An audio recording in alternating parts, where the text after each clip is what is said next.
Épisode 52. Il existait une tradition bien respectée dans la ville d'Athènes.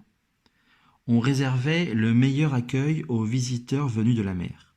Chaque fois qu'un navire accostait, on courait prévenir Thésée dans son palais.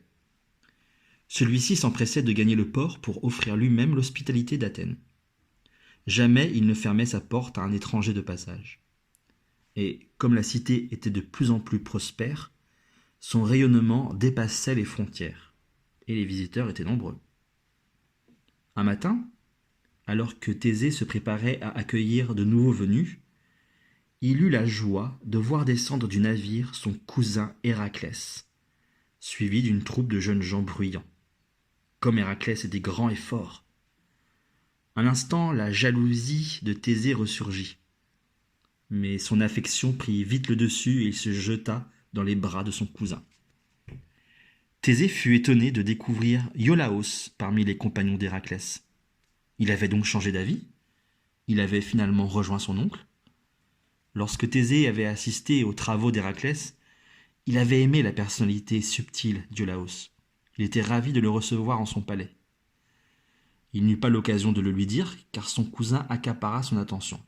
« Tu as fait du chemin, petit !» ironisa Héraclès en guise de salut. Il se souvenait du petit garçon qui avait tenté de déchiqueter sa peau de lion. Le ton du grand héros était protecteur, paternaliste même. Thésée ne s'en vexa point et entraîna tout ce beau monde festoyer dans son palais. À peine assis, Héraclès posa négligemment sur la table du banquet une magnifique ceinture d'or ciselé.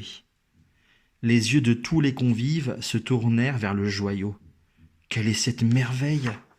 demanda une jeune fille. « Oh, j'aimerais tant l'essayer. » Héraclès eut un sourire enjôleur et lui passa la ceinture autour de la taille. « Elle te va comme un gant, petite beauté, » lui répondit-il. « Mais elle n'est pas pour toi. Je dois la porter à la fille de mon cousin Eurysthée, qui la réclame. Il s'agit de la ceinture que j'ai arrachée à la reine des Amazones, Hippolytée en personne.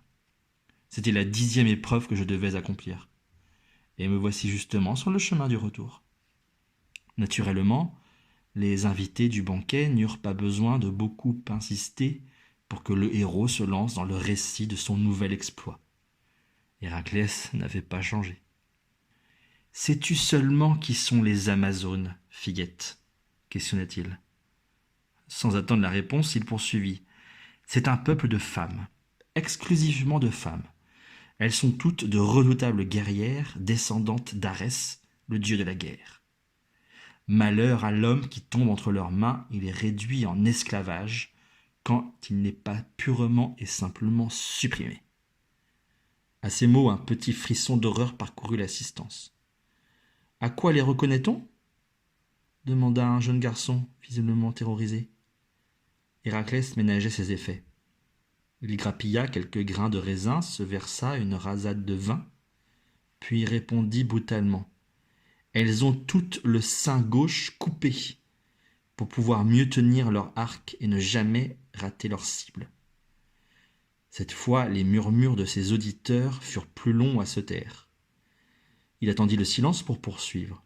« Lorsque nous sommes arrivés au port des Amazones, leur reine Hippolytée est venue nous accueillir.